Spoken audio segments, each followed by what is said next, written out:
Administrativando Abogados. Buenos días a todos. Les doy la bienvenida a este webinar de Administrativando Abogados y les agradezco de parte de todo el equipo que nos acompaña hoy. Soy Blanca Sánchez Martínez, directora de comunicación de la firma, y es un auténtico placer presentar este directo y estar con ustedes para tratar un tema tan interesante como el que nos ocupa. Pero antes de comenzar, me gustaría comentarles algunas cuestiones técnicas. En primer lugar, les rogaría, por favor, que apagasen, si son tan amables, sus micros y sus cámaras para no interrumpir la exposición de nuestro ponente. En segundo lugar, les informo de que estaremos aquí aproximadamente hasta las 12 del mediodía. Además, les indico que pueden realizar preguntas por el chat que tienen habilitado y se las iremos realizando al ponente cuando él considere oportuno y si no, al final de su exposición. Y finalmente me gustaría decirles que esta sesión está siendo grabada y que la tendrán a su disposición en nuestro canal de YouTube en los próximos días. Pues ya podemos dar comienzo al webinar Cómo plantear correctamente un recurso de amparo frente a una sentencia contencioso-administrativa, que desde el bufete hemos concebido por la importancia que tiene este mecanismo legal para la defensa de los derechos fundamentales en nuestro país. Verán, Pérez Luño establecía que un derecho fundamental se trata de un derecho humano positivado en un ordenamiento jurídico. Y añadía, Pérez Luño, este jurista, que la importancia de un derecho humano es lo que en un momento histórico, con su contexto, se entiende por un derecho que debe ser inherente al ser humano. Y es por ello que esta concepción ha permitido que la doctrina entienda que ha habido una evolución de los derechos fundamentales y los ha permitido clasificar en derechos de primera generación, de segunda y de tercera generación. Derechos fundamentales, como sabrán la mayoría de ustedes, los de primera generación surgen tras la Revolución Francesa y así han ido evolucionando hasta en la actualidad, que algunos hablan ya de derechos fundamentales de cuarta generación en relación a la sociedad en la que vivimos, la sociedad digital. Y finalmente, antes de dar la palabra a nuestro ponente, quería añadir que decía también Pérez Luño que un derecho fundamental vale lo que valgan sus garantías. Y es de lo que vamos a hablar ahora mismo con José Luis Fuertes Suárez. Buenos días. Buenos días. José Muy buenos Luis, días. muchísimas gracias por estar con nosotros. Es un honor. Me va a permitir que haga una breve reseña de su currículum. Muy bien. Of Counsel en Administrativando Abogados y ex abogado del Estado con un impresionante currículum. Voy a destacar algunos puntos, como que es abogado del Estado desde 1976, jefe del Servicio Jurídico del Estado ante el Tribunal Constitucional entre 1993 y 1996, profesor de Derecho Administrativo de la Universidad Complutense bajo la dirección de don Eduardo García de Enterría, autor de varios libros y publicaciones sobre Derecho Constitucional, Derecho Autonómico, Administración Pública. Ha liderado la defensa de multitud de procedimientos de alto impacto mediático a nivel nacional e internacional y de alta dificultad jurídica también, y es agente del Reino de España ante el Tribunal de Derechos Humanos de Estrasburgo desde 1986. Excelente letrado con el que tenemos la suerte de contar hoy y ya le cedo la palabra. Pues muchas gracias, Blanca. Es para mí un honor estar con ustedes y una gran satisfacción para hablar de un tema que me gusta mucho, que es efectivamente el recurso de amparo en general. En primer lugar, la Constitución. En segundo lugar, el recurso de amparo. Y en tercer lugar, pues el recurso de amparo en los casos en que se trate de interponerlo en relación con una sentencia contencioso-administrativa, que es un recurso de amparo, podríamos decir, menos frecuente o menos conocido que los recursos de amparo, podríamos decir, más conocidos, y que, como todo el mundo sabe, normalmente se han interpuesto muchas veces en materia de garantías penales. Aquí hay que tener en cuenta lo siguiente. No todos los derechos fundamentales son derechos, como sabemos, protegibles en el recurso de amparo. Solo los que específicamente la Constitución y la Ley Orgánica del Tribunal Constitucional dice que son protegibles en el recurso de amparo. En los artículos 14 a 28 de la Constitución, exclusivamente eso. Efectivamente, como muy bien dice el anfitrión, los derechos fundamentales no son una invención gratuita o arbitraria del ser humano o del ser humano civilizado. Se consideran inherentes a nuestra naturaleza, son inherentes a nuestra civilización, inherentes a nuestro concepto democrático de la civilización. El concepto de democracia surgió junto con la concepción de derechos humanos. Desde la Declaración del Buen Pueblo de Virginia, de la Constitución del Buen Pueblo de Virginia, que todos nosotros, el Buen Pueblo de Virginia, como hijos de Dios, decidimos dotarnos de determinados derechos fundamentales, ya que todos somos libres e iguales, hasta la Declaración de Derechos Fundamentales de la Revolución Francesa y de la Organización Nacional de las Naciones Unidas.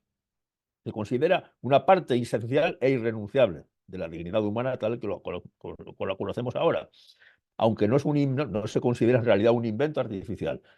Los que creemos en los derechos humanos, los que creen en los derechos humanos y en las garantías y eficacia de los mismos, entendemos y entienden que siempre han existido los derechos humanos. Lo que pasa es que el ser humano ha tardado mucho en evolucionar para que fueran reconocidos y para que las garantías realmente poder ser aplicables de estos derechos y no fueran meras declaraciones escritas en un papel, de la Carta Magna de Juan Sin Tierra, hasta estas declaraciones recientes ya hasta nuestra propia Constitución.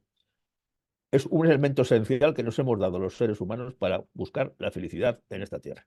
Esa es la definición habitual, filosófica y correcta y exacta de los derechos humanos, y eso es lo que tenemos que perseguir porque esto es así. La eficacia práctica, además de los derechos humanos en la vida real, es enorme. Y la de la eficacia de las garantías y de los resultados de las garantías de estos derechos humanos no es meramente retórica o técnica, sino que también es enorme. Gracias a estas garantías, discriminaciones terroríficas existentes incluso en sociedades muy avanzadas, como la sociedad norteamericana, han podido ser corregidas allí por el Tribunal Supremo, desde la discriminación terrible por motivos raciales, desde la célebre señora que se quería sentar en el autobús, en el banco reservado a los blancos, desde la educación compartida, desde el traslado a las universidades y a los colegios, que tuvo que intervenir al final la Guardia Nacional para poder implementar lo que decía obligatoriamente el Tribunal Supremo, todo lo cual al final se consiguió, por cierto, mucho antes gracias a los tribunales y gracias a las leyes que vinieron después, estoy hablando, por supuesto, de las leyes de derechos civiles, Kennedy, el año 64, etcétera, etcétera. Ahí tuvo una eficacia enorme el Tribunal Supremo en la vida práctica. También ha sido así entre nosotros. También entre nosotros, el Tribunal Constitucional, que muchas veces por determinados sectores o por determinados medios de opinión no es, a mi juicio, adecuadamente bien comprendido, pues el Tribunal Constitucional ha tenido en nuestra vida práctica, en sus sentencias, una trascendencia enorme. Han mejorado muchísimo nuestras condiciones de vida, no solo para establecerlas homogéneamente, es decir, en condiciones de igualdad, sino para mejorar en sus garantías y en instituciones muy concretas, instituciones tributarias, en instituciones penales, modificando el ordenamiento para que fueran efectivas las garantías que establece la Constitución. Nuestra vida actual es en parte, en una gran parte, mejor, más completa, y nuestra dignidad está más reconocida y nuestra igualdad más protegida gracias a la jurisprudencia de nuestro Tribunal Constitucional, tanto el que se constituyó en 1980 como el que tenemos ahora, que es un excelente Tribunal Constitucional, como siempre lo ha sido, y que realmente en las palabras de algunos de sus antiguos presidentes, tiene muy buena prensa académica y mala prensa política cuando debería ser al revés. Pasemos concretamente al recurso de amparo frente a sentencias de tipo contencioso administrativo, es decir, contra sentencias que revisan o tratan de revisar actos dictados por administraciones públicas sujetos al derecho administrativo. Aquí, en primer lugar, hay que hacer una precisión muy obvia, de carácter esencial, que es que puede que el amparo se dirija contra la propia sentencia porque entienda el recurrente en amparo que es esa sentencia, es decir, el órgano judicial contencioso administrativo, el que ha violado sus derechos fundamentales, que normalmente, si lo entiende así, serán de naturaleza procesal, la tutela judicial efectiva, la igualdad de partes, etcétera, etcétera, garantías procesales, o lo que más nos interesa en este momento, que el recurso de amparo se dirija en realidad contra el acto administrativo que ha sido objeto de esa sentencia contenciosa administrativa, que ha sido revisado o no revisado o confirmado por la sentencia contenciosa administrativa. Es decir, que la vulneración de los derechos fundamentales no se haya producido en la sentencia, sino que se haya producido en el acto administrativo objeto de esa sentencia. Esto hay que tenerlo muy en cuenta, es decir, quien estamos imputando la vulneración de los derechos fundamentales es a la propia acto administrativo, no a la sentencia que se produce con posterioridad al acto y bueno, el acto es recurrido ante los tribunales contenciosos administrativos. Por lo tanto, el primer supuesto, el primer requisito que tenemos para plantear correctamente nuestro recurso de amparo es que tenemos que tener un acto administrativo de alguna de las administraciones públicas, estatal, autonómica o local, o ente público que haya vulnerado los derechos fundamentales de una determinada persona que quiera recurrir en amparo. El primer requisito que tiene esta persona es agotar la vía judicial interna. Eso es el requisito ordinario de todos los recursos de amparo. No se puede acudir al Tribunal Constitucional sin haber agotado la vía interna con los recursos establecidos en la ley.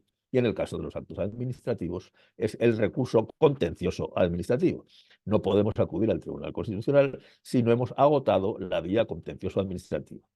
No agotarla de todos los medios posibles, imaginables, incluso con recursos extraordinarios o de revisión, etcétera, etcétera. No, hay alguna jurisprudencia que dice que no son los recursos que normalmente, los recursos efectivos, que son dota del ordenamiento jurídico a los ciudadanos para poder impugnar los actos administrativos. Normalmente es el recurso contencioso administrativo en sus instancias, o bien tanto los juzgados, tribunales superiores de justicia y Tribunal Supremo. Si el ordenamiento jurídico establece en toda esa escala varios recursos, que en estos momentos además casi todo es recurrible ante la Sala de lo Contencioso Administrativo del Tribunal Supremo desde el año 2015, habrá que acudir hasta el Tribunal Supremo para poder acudir luego al Tribunal Constitucional. Aunque, por ejemplo, el Tribunal Supremo, que tiene un filtro de admisión de los recursos contenciosos administrativos de casación muy dudoso, muy riguroso, aunque lo inadmita, es requisito obligado pasar por ese trámite y después de la providencia o de inadmisión del Tribunal Supremo, en su caso, podremos ir al Tribunal Constitucional. En caso de que se admita y haya sentencia desestimatoria, igualmente podremos ir al Tribunal Constitucional. Evidentemente, solo puede ir no todas las partes en ese proceso contencioso administrativo, sino solo aquellas que entiendan que se han vulnerado sus derechos, o que no entiendan que no se han vulnerado sus derechos fundamentales, los establecidos en los artículos que he dicho de la Constitución, los artículos protegibles por el recurso de amparo, no estará legitimado para acudir al Tribunal Constitucional. Un segundo punto que quiero destacar es que la jurisdicción contencioso administrativa es una jurisdicción revisora, cosa que algunas veces pues, no se entiende bien, y que quiero explicarlo brevemente, aunque lo sabemos, todos los letrados intervinimos en esto y en general los agentes jurídicos lo conocen. Muchas veces vemos en las noticias, algunas veces, los tribunales contenciosos administrativos condenan a alguien a pagar una multa. Se ha puesto una multa a alguien que ha ido al contencioso y el Tribunal Contencioso Administrativo le ha condenado. Se ha buscado una licencia, le han dicho que no, y el Tribunal Constitucional Administrativo le ha condenado a no tener la licencia. Los tribunales constitucionales administrativos no condenan en general, no condenan a nadie. Desestiman un recurso, lo único que hacen es confirmar la legalidad del acto administrativo recurrido, que ese sí, se puede establecer la multa, la sanción, denegar la licencia, lo que se quiera.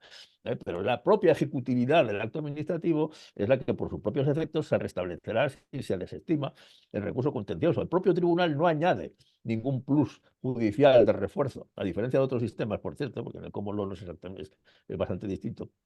Ahí sí que se requiere el refuerzo judicial en muchas ocasiones.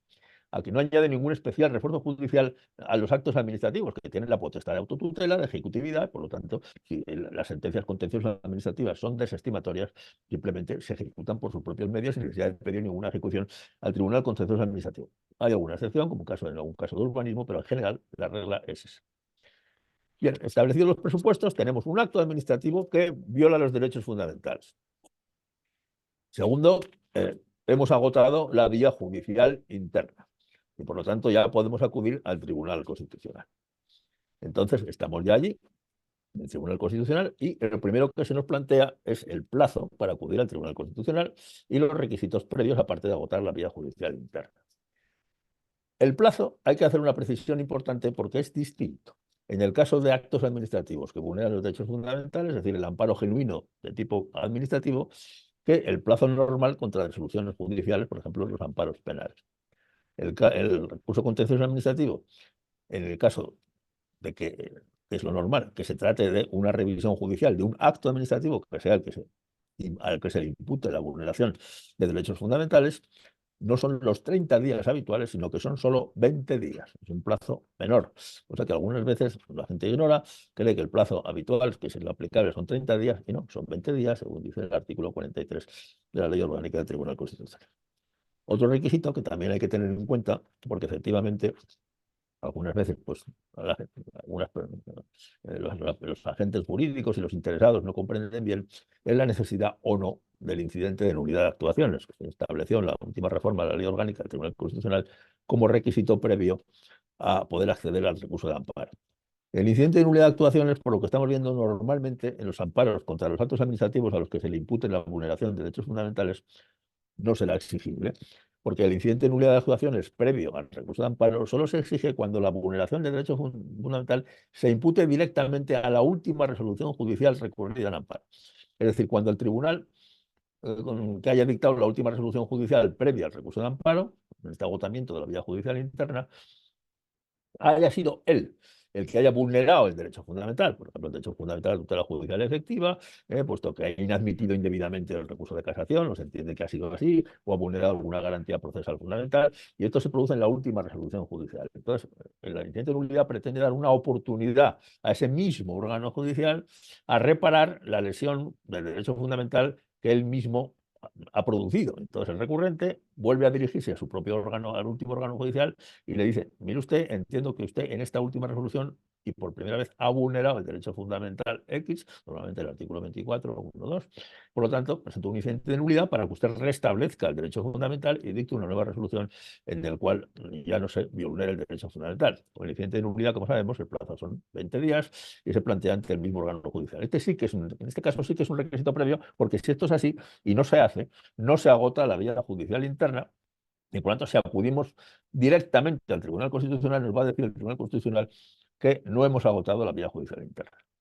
De la misma manera, si presentamos indebidamente un incidente de nulidad de actuaciones cuando no sea necesario presentarlo, porque la vulneración del derecho fundamental se produjo al principio y ha sido invocada en todos los recursos posteriores, si presentamos, como decimos, un incidente de nulidad de actuaciones absolutamente innecesario para luego ir al amparo, el Tribunal Constitucional nos va a decir que nuestro amparo es extemporáneo, porque el plazo para ir al amparo se contó desde la última resolución judicial y no se interrumpe por ese indebido incidente de nulidad de actuaciones que va a hacer.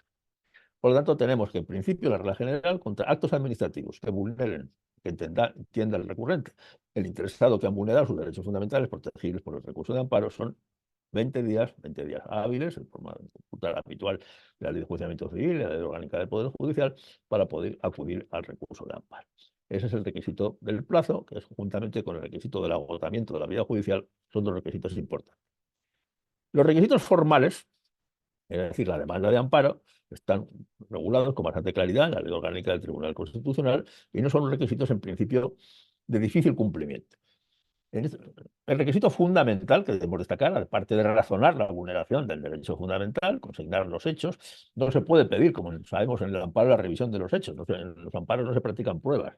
En el amparo únicamente sobre los hechos ya establecidos por las instancias anteriores se predica la existencia de una posible vulneración de derechos fundamentales, pero no hay pruebas a practicar, no hay periodos de prueba, en principio, en los recursos de amparo para estas cosas. Los hechos son como han sido establecidos previamente por las sentencias judiciales, en principio. En principio, esto es así, la demanda se debe razonar. Y se debe razonar un requisito fundamental para la admisión del recurso de amparo. El Tribunal Constitucional Español, desde su constitución, en la propia Constitución y en su ley orgánica, ha establecido un filtro parecido a lo que los norteamericanos llaman el cerciorario del Tribunal Supremo, un filtro de admisión. Solo aquellos asuntos cuya importancia y entidad, por los motivos establecidos por la jurisprudencia constitucional, merecen una sentencia del Tribunal Constitucional, son los que son admitidos, haya vulneración o no. Por lo tanto, no basta con que haya vulneración o haya indicios de vulneración del derecho fundamental, sino que hace falta justificar lo que la ley llama la trascendencia constitucional del recurso de amparo. Es decir, que el recurso que planteamos trasciende al caso concreto, trasciende del caso concreto y merece una sentencia del Tribunal Constitucional. Esto es un requisito fundamental y es el primero que examina el Tribunal Constitucional, si se cumple o no el requisito de acreditar la trascendencia constitucional. Es más, hay una sentencia, obligada a cita, sentencia 159, que establece los criterios que normalmente deben ser utilizados para justificar la trascendencia constitucional, que sea un asunto sobre el que no haya jurisprudencia constitucional, que sea un asunto cuya entidad requiera una modificación de la jurisprudencia constitucional existente, lo que llaman los norteamericanos el overrule, que también lo practica el Tribunal Supremo norteamericano, es decir, el cambio de criterio jurisprudencial, que exista la infracción sea de extraordinaria gravedad o que los órganos judiciales previos al Tribunal Constitucional incumplan sistemáticamente el derecho fundamental o se nieguen a cumplirlo, o la trascendencia económica o social del asunto. Todos estos son los requisitos de la trascendencia constitucional que hay que justificar debidamente. Justificada la trascendencia constitucional y presentado el recurso de amparo dentro del plazo, en principio se ha sometido a la sala correspondiente para su admisión o inadmisión. Debo recordar que contra la providencia de inadmisión, en su caso, no cabe recurso alguno. Ahí se acaba el procedimiento del recurso de amparo. Se acaba, si es inadmitido, es así. Contra la providencia de inadmisión solo cabe recurso, en su caso, del Ministerio Fiscal. Entonces sí que puede recurrir una admisión de recurso de amparo en el plazo de 3 días, pero exclusivamente el Ministerio Fiscal. Nadie más puede hacerlo, solo el Ministerio Fiscal. Normalmente no lo hace, en algún caso lo ha hecho, por supuesto, lo puede hacer, pero si no lo hace, pues la providencia de inadmisión queda ahí y frente a eso ya solo cabría acudir en su caso al Tribunal Europeo de Derechos Humanos de Estrasburgo. Bueno, de momento llego aquí con la exposición y bien, si alguien quiere hacerle alguna pregunta, pues con mucho gusto. Si alguien quisiera realizar alguna pregunta, como había indicado al principio, la puede escribir en el chat. Por ahora, José Luis, no tenemos ninguna pregunta que haya realizado ninguno de nuestros espectadores. Por lo tanto, si desea continuar, lo Pues con mucho dejamos a su gusto. criterio. Gracias. Desde el punto de vista formal, hay que recordar que bueno, la demanda de amparo, que es una demanda con hechos y fundamentos del derecho, con suplico, necesita en principio abogado y procurador. Si el interesado no obtiene medios para tener abogado o procurador,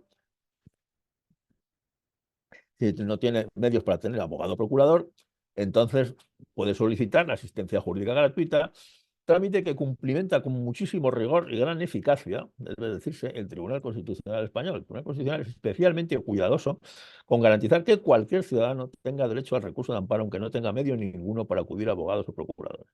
Pues si la persona, incluso un interno en un centro en una prisión, en un centro en algún centro penitenciario desea acudir al recurso de amparo, si una persona absolutamente sin ningún medio económico desea acudir al recurso de amparo, no tiene más que dirigirse de cualquier forma, en cualquier tal forma de escrito, al Tribunal Constitucional pidiendo la asistencia jurídica gratuita necesaria para poder acudir al Tribunal Constitucional. El Tribunal Constitucional, por supuesto, en cooperación con los colegios de abogados y de procuradores, cumplimenta con un absoluto rigor y con muchísima eficacia la asistencia jurídica gratuita. Se le dota a esta persona o a esta que quiera recurrir de abogado y procurador gratuitos para que pueda sostener el recurso de amparo, y eso funciona estupendamente según mi experiencia. Todo el mundo que quiera, incluso escribiendo una hoja en un blog cuadriculado con un bolígrafo, si no tiene otro medio, desde el centro penitenciario, desde donde esté, dirigido al Tribunal Constitucional. El Tribunal Constitucional toma nota, le nombra abogado y procurador, reclama los autos, pide el expediente y al final le dará la tutela, en su caso, si la tiene, hay que dársela a esta persona que recurra en amparo. Por lo tanto, en este aspecto, la flexibilidad es total. Todos pueden acudir al Tribunal Constitucional. Es una cosa que funciona muy bien, que tiene a gala el Tribunal Constitucional y que funciona estupendamente. En cuanto a los requisitos formales, ya tenemos abogado y procurador, hemos presentado nuestra demanda. Desde hace relativamente poco se ha añadido otro requisito formal, que es un formulario especial que tiene el propio Tribunal Constitucional, de que además de la demanda hay que presentar junto con el escrito de demanda en sí mismo y los documentos correspondientes, normalmente la copia de las resoluciones previas, de las resoluciones judiciales y en su caso de las resoluciones administrativas. Hay que presentar un formulario especial que tiene el propio Tribunal Constitucional y que no es especialmente difícil de cumplimentar, junto con la demanda. Esto, por supuesto, lo hace el abogado y el procurador junto con la demanda, y esto va ya al Tribunal Constitucional, la sala o sección correspondiente, bueno, que examinará en primer lugar su admisión o inadmisión. Hay que destacar que también la ley orgánica del Tribunal, que el amparo no es un recurso ordinario jurisdiccional, está fuera de la jurisdicción. No es un recurso ni ordinario ni extraordinario. Se dirige normalmente contra sentencias firmes, por definición, porque son las que han agotado la vía judicial previa.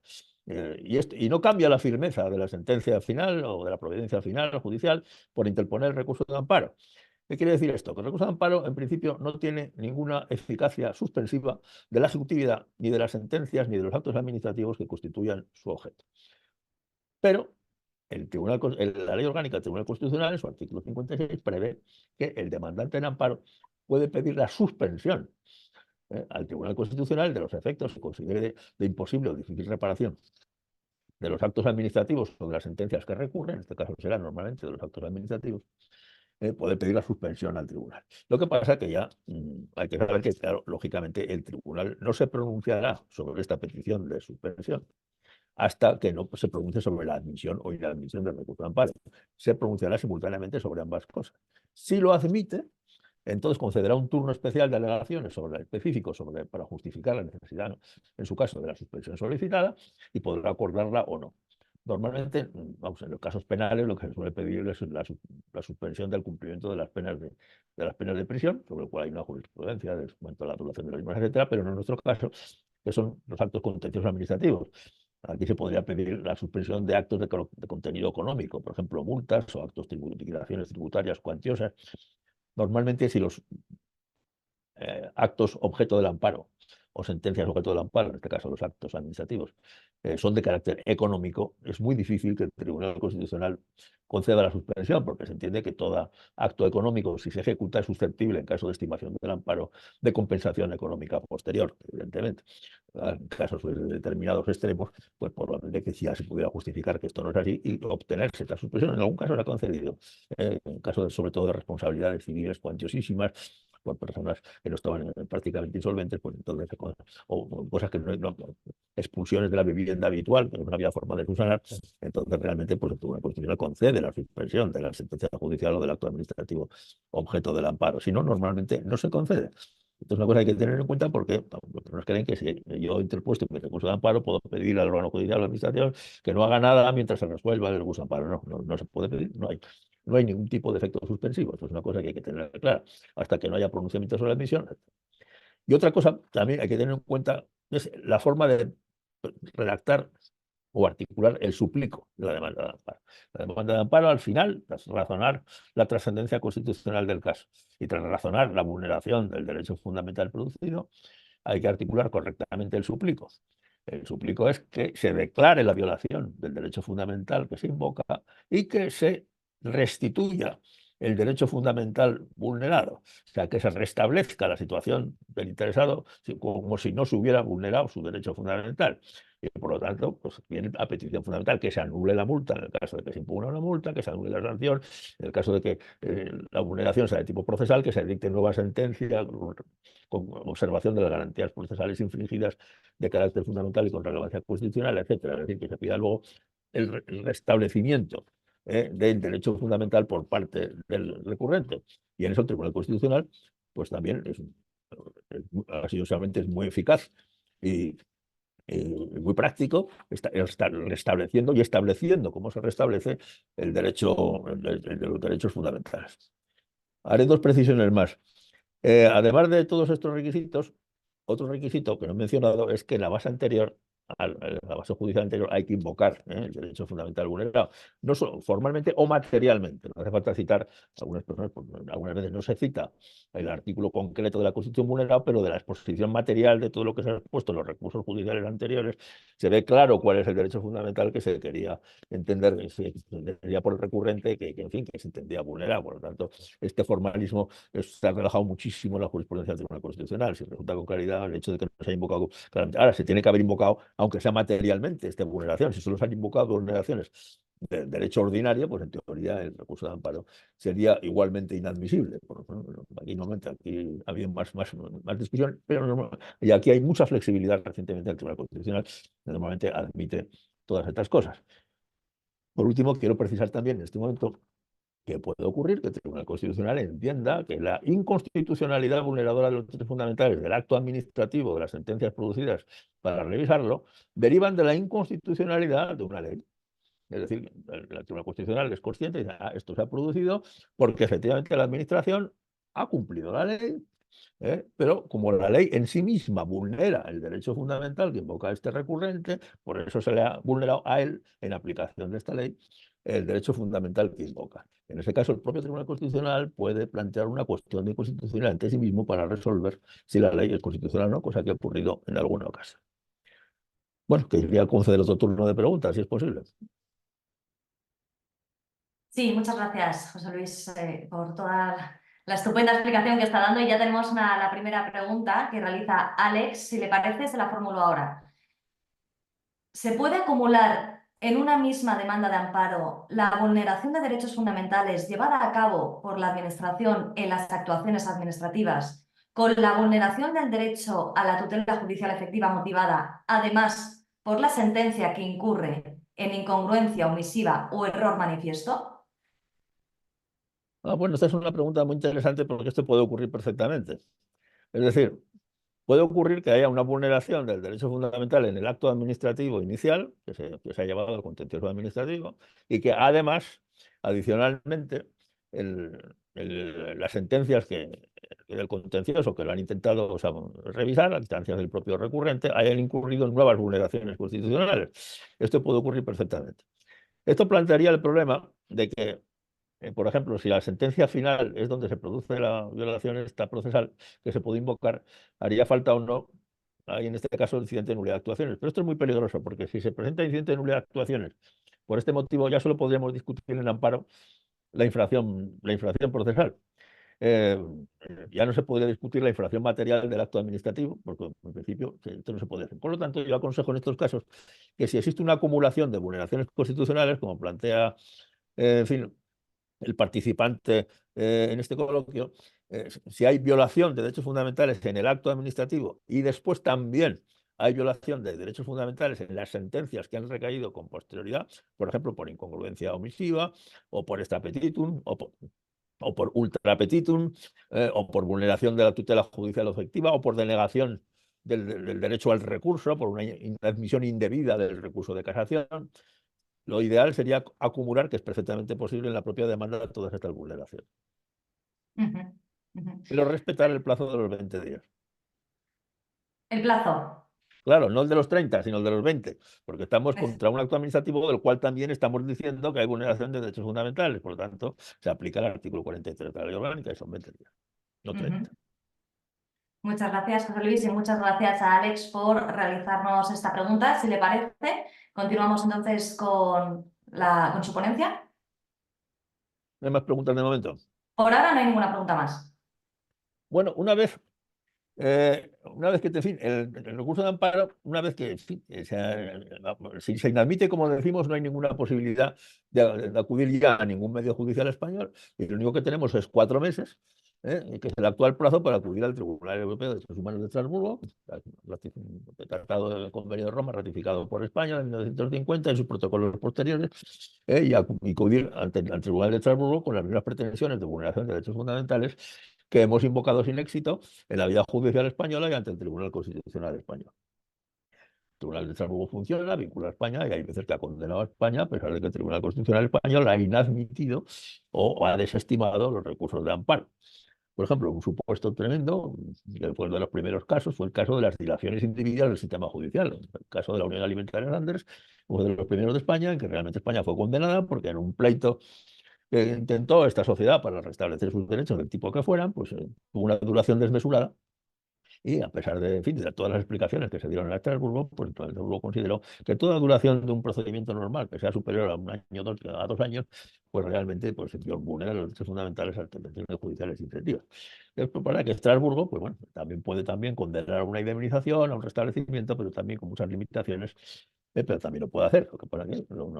Pero que en el caso de que haya que, como sabemos, anular sentencias, en el caso de Estrasburgo, sentencias españolas, no lo hace directamente Estrasburgo, sino que hay que acudir al procedimiento del recurso de revisión, la última modificación que se ha producido, al recurso extraordinario de revisión con causa en la sentencia de Estrasburgo.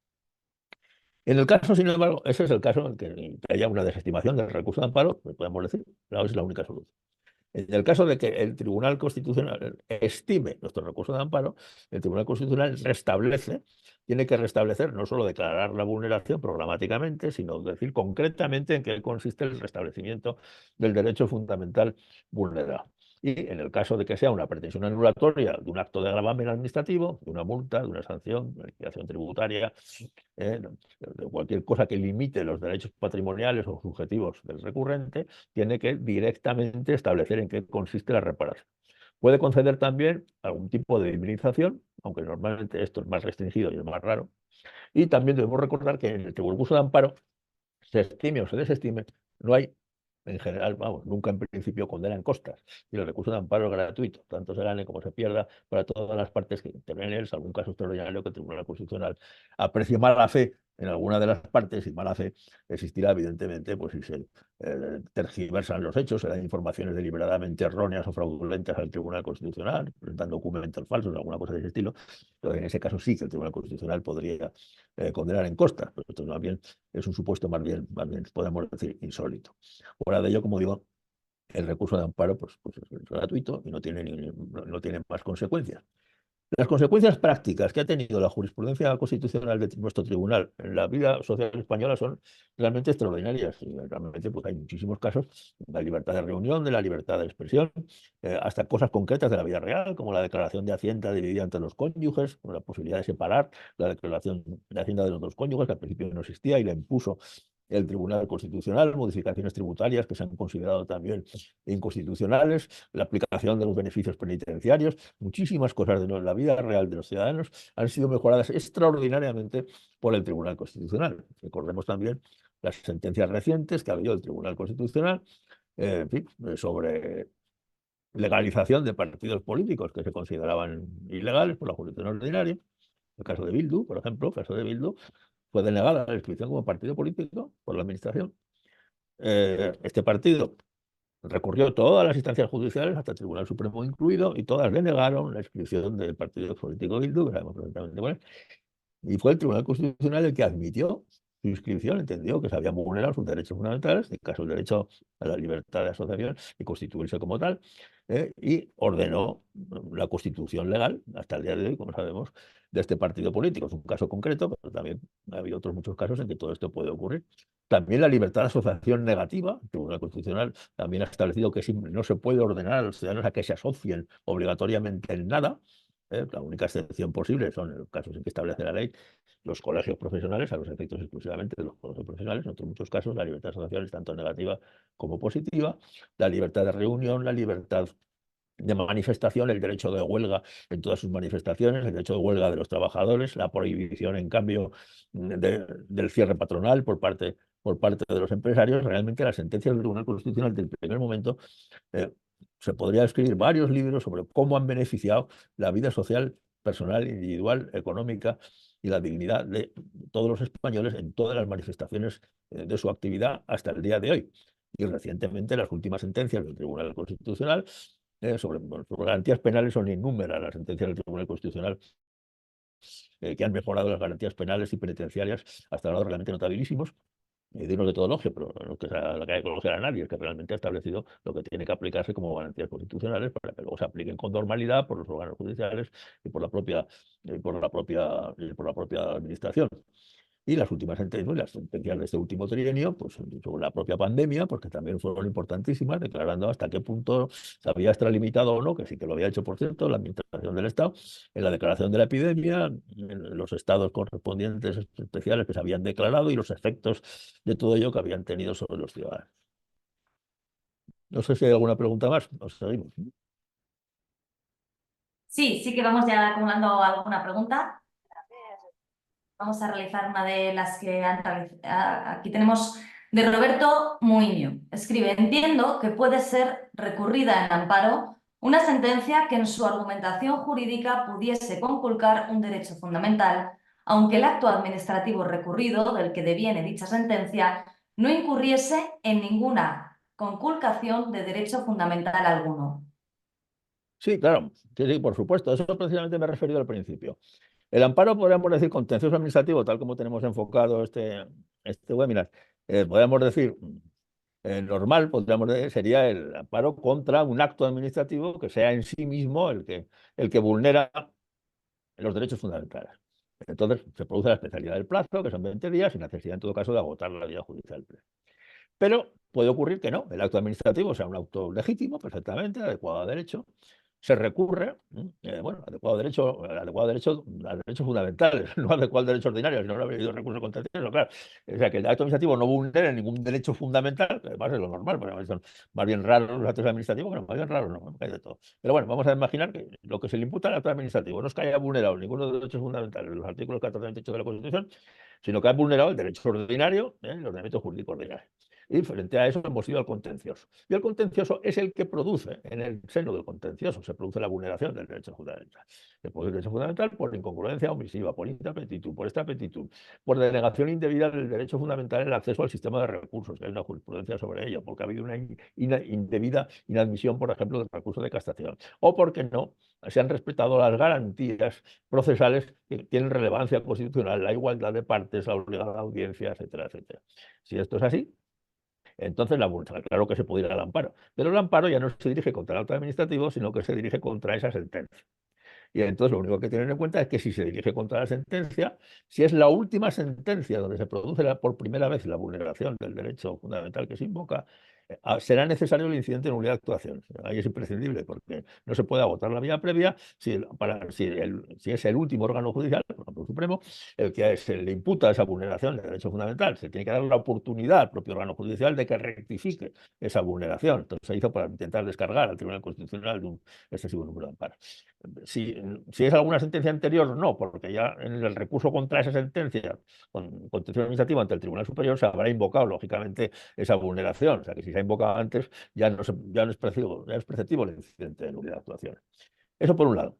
Y en ese caso, además, hay que recordar que el plazo, en todo caso, ya será de 30 días, porque estamos discutiendo un órgano judicial, una decisión judicial, no el acto administrativo, que al cual se le imputa una violación de derecho ordinario que no tiene trascendencia constitucional de ningún tipo ni relevancia constitucional, que ha violado pues, la ley general tributaria, la ley de tráfico, la que sea, ¿no? Pero eso no lo puede decir el Tribunal Constitucional. El Tribunal Constitucional, salvo los casos extremos de la tipicidad de determinados delitos, no entra nunca en el derecho de las vulneraciones del derecho ordinario. No entra nunca ni puede entrar, por razones obvias. Y por lo tanto, entonces en ese caso sí, tendríamos los 30 días y en su caso la necesidad del incidente previo de nulidad de actuación. Muchas gracias, José Luis, y muchas gracias a Roberto Moiño por su pregunta. Vuelve a preguntar Alex, que anteriormente ya nos había realizado una pregunta. Si lo declarado por el Tribunal Constitucional en una de sus sentencias es respetado o asumido por algún tribunal y por otros no, ¿se puede considerar esta causa como justificación de la esencial trascendencia constitucional? Muy bien. Bueno, pues efectivamente una de las causas de posible trascendencia constitucional, según la sentencia 159 y 97, que incluso de obligada invocación, en principio de los recursos de amparo, es una de las causas posibles de trascendencia constitucional. Cuando los órganos judiciales, de una forma, no digo habitual, o podríamos decir que no sea solo un caso, sino ya en muchos casos se nieguen a cumplir se nieguen a cumplir las decisiones del Tribunal Constitucional, es una causa de la trascendencia constitucional. El primer Tribunal Constitucional que tuvimos, el constituido en 1980, estableció una magnífica jurisprudencia que ha impregnado toda la jurisprudencia posterior y muchísimo, como decimos, de nuestros actos de la vida cotidiana y de las relaciones con los poderes públicos, tanto penales como judiciales, como administrativos, como las relaciones incluso entre las personas, porque también existe un amparo que, en cuanto a un recurso de amparo que han mejorado las relaciones interpersonales por la institución de la ley con la eficacia frente a terceros de los derechos fundamentales. Los fundamentales no solo funcionan frente a los poderes, sino también frente a los otros ciudadanos, una cosa que hay que tener en cuenta en algunos casos. En esta jurisprudencia lo que pretendía el Tribunal Constitucional era precisamente que los órganos judiciales administraran ya de forma habitual y natural las garantías constitucionales.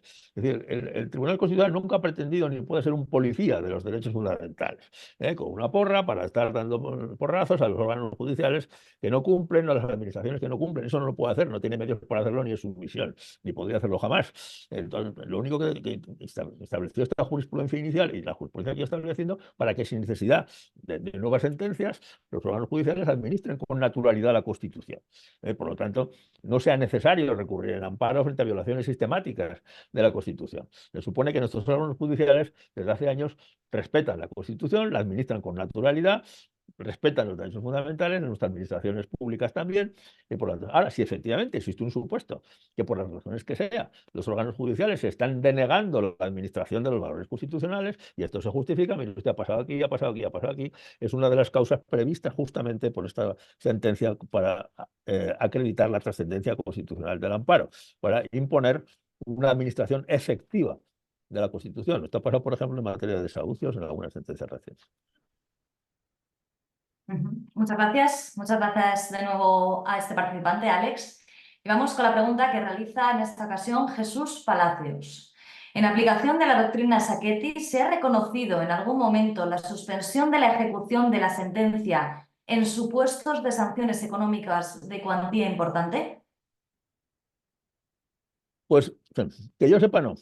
Que yo sepa, no, salvo, puedo estar equivocado, pero mi conocimiento de la jurisprudencia constitucional, en este caso no son sentencias, claro, porque las que conceden la suspensión son autos del Tribunal Constitucional, que también se publican, pero yo los autos que conozco del Tribunal Constitucional, pues realmente no conozco ningún caso en que una sanción económica administrativa, ¿verdad? No, que es de lo que estamos hablando, aunque sea de gran cuantía, pues se haya podido suspender.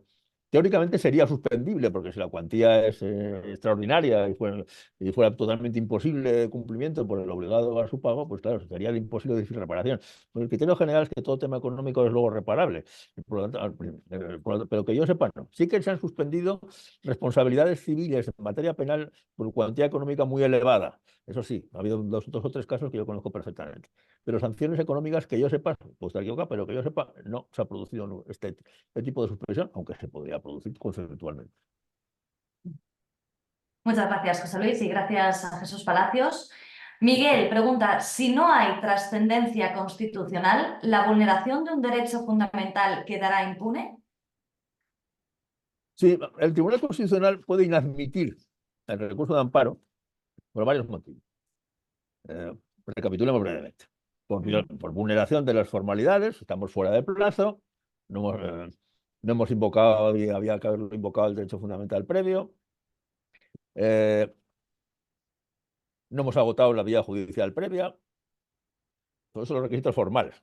Por estos motivos puede inadmitir, lógicamente, el recurso de amparo. Pero además de estos motivos formales, puede haber dos motivos fundamentales. Que el tribunal no vea indicios de vulneración del derecho fundamental. No ve indicios.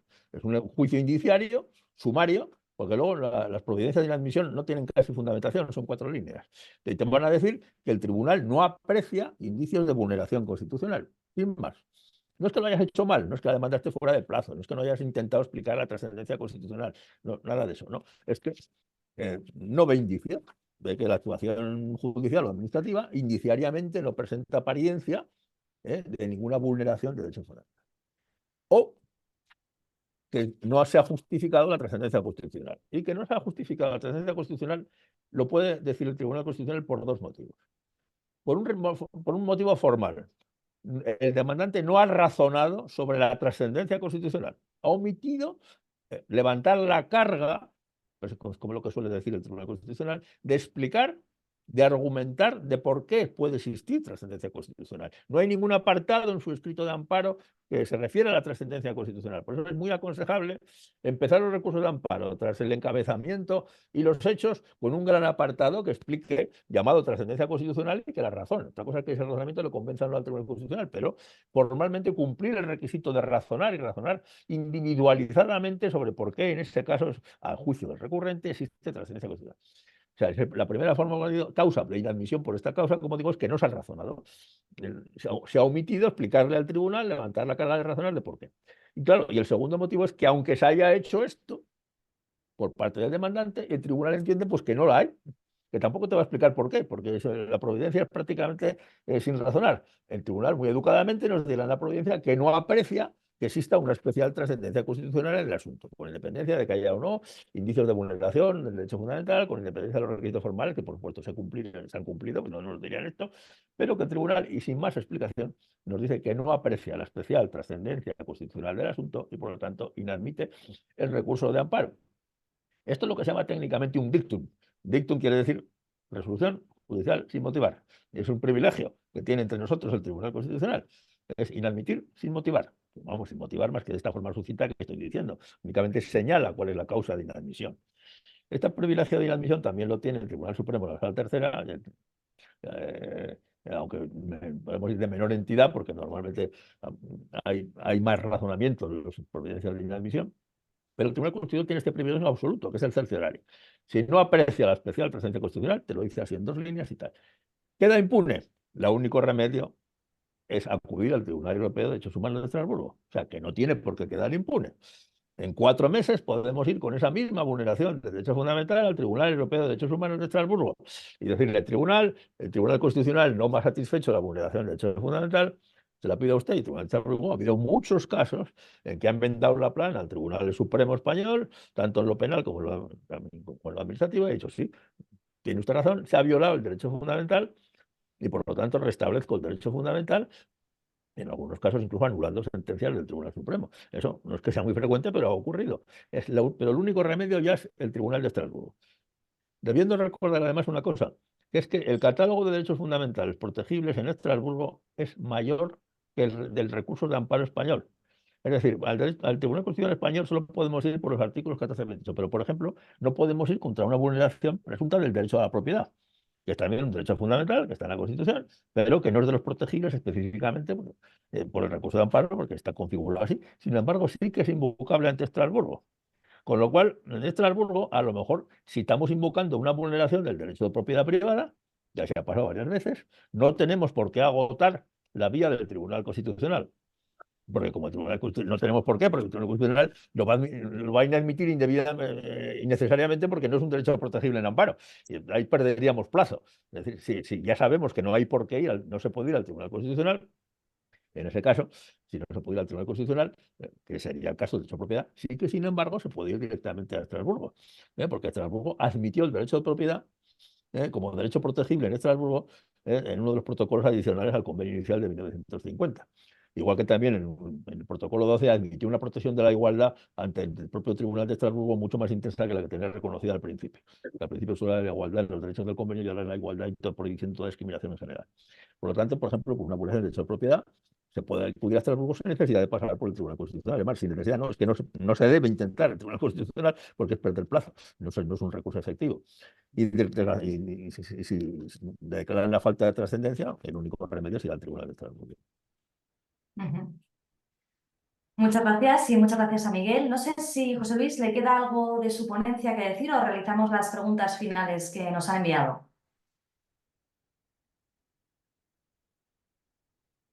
Lo que usted considera, no sé si me oye bien.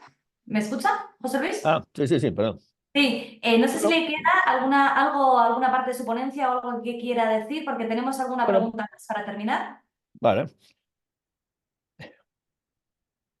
Efectivamente, bueno, primero veo una pregunta que dice que los derechos fundamentales son los que dice el que pregunta, el 14 al 29, efectivamente, eso es lo que dice la Constitución y la Ley Orgánica del Tribunal Constitucional.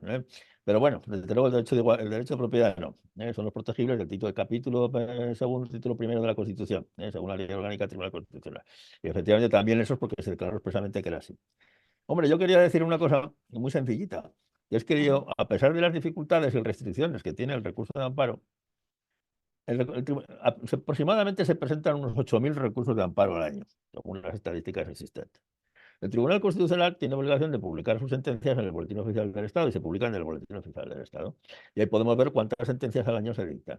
Bueno, se dictan como mucho 300, es decir, está claro que es imposible que el Tribunal Constitucional, por el overload que dicen los americanos, por la sobrecarga, por eso es excepcional, pueda examinar los amparos, tengan fundamento, ¿no? Entonces, realmente, pues hay un componente de selección muy riguroso y perfectamente justificable en los amparos seleccionados y sentenciados. Es imposible que el Tribunal sentencie absolutamente todo lo que existe. Pero a pesar de estas restricciones, debido a la enorme importancia práctica que ha tenido esta jurisprudencia, pues yo quería hacer un llamamiento de confianza en el Tribunal Constitucional, no solo que es la confianza genérica en la Constitución, que es fundamental también, como norma fundamental que rige la convivencia democrática de todos los españoles, de 1978 hasta hoy, sino también el Tribunal Constitucional, que en toda su trayectoria, desde 1980 hasta hoy, ha implementado una jurisprudencia extraordinariamente progresista, en el buen sentido de la palabra, avanzada, para la mejora en todos los aspectos de las relaciones humanas de los españoles, para las relaciones ciudadanas, para las relaciones con el poder público, para las relaciones ciudadanas con los órganos judiciales y para las garantías de los derechos y para la convivencia democrática en general. Gracias al Tribunal Constitucional, España goza de una de las sociedades democráticas más avanzadas que existen al día de hoy, las cosas como son, a pesar de todas las limitaciones y de que todo es perfectible. Gracias al Tribunal Constitucional han mejorado muchísimo nuestra calidad de vida democrática, la garantía efectiva de nuestros derechos, el respeto natural de nuestros derechos sin necesidad de ser coactivamente impuesto por parte de los poderes públicos, tanto administrativos como judiciales y también como por los demás ciudadanos. El Tribunal Constitucional, que algunas veces se pone incluso en cuestión su necesidad o su imparcialidad, pues realmente la experiencia real objetiva demuestra que ha sido un tribunal fundamental en la convivencia pacífica democrática de los españoles hasta el día de hoy. Esto es lo último que quería decir. Muy bien, muchas gracias por esa aclaración sobre, hay veces, ¿no?, que se plantea ese posible sesgo ideológico. Así que vamos, si le parece, realicemos las últimas preguntas que tenemos recogidas. También, Miguel, habla y nos pregunta sobre si el Tribunal Constitucional nos reconoce la vulneración, ¿las costas de las instancias anteriores se pueden recuperar?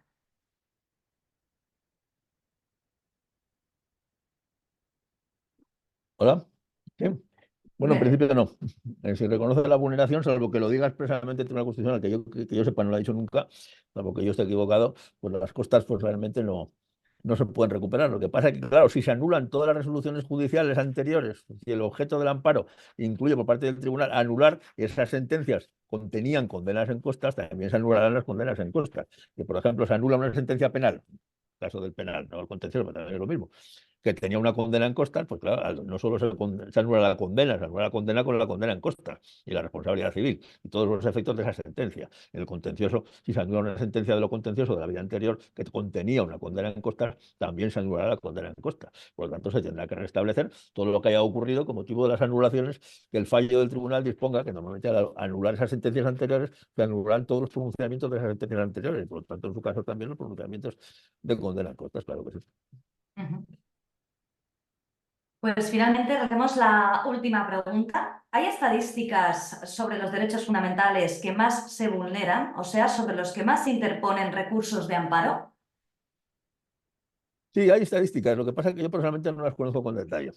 Por Ujú. supuesto, la gran abundancia de los recursos de amparo son normalmente en materia penal.